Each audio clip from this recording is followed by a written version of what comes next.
మళ్ళీ చెప్తున్నాను, నేను కోసినా కూడా ఇంతకంటే ₹1 ఎక్కువ వెళ్ళదు. బజార్లో ఎవడు నమ్మతలేడు.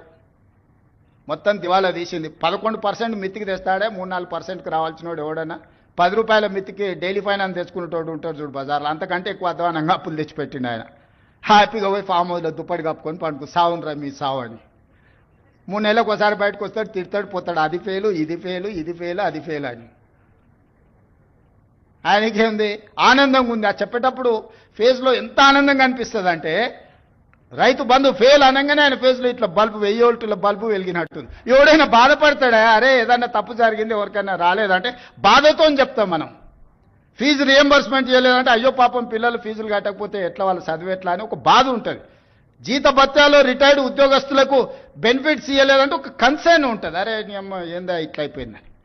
వారి ఫెయిల్ చూడండి, ఫెయిల్ చెప్పేటప్పుడు ఇది ఫెయిల్, ప్రతి ఫెయిల్ వెనకాల ఒక 1000 వోల్టుల బల్బు వెలిగినట్టు వెలుగుతుంది ఆయన ఫేసు. ఏం పైశాచిక ఆనందము! ఈ విధ్వంసం మీరు చేసిందే కదా, ఈ ఆర్థిక విధ్వంసము.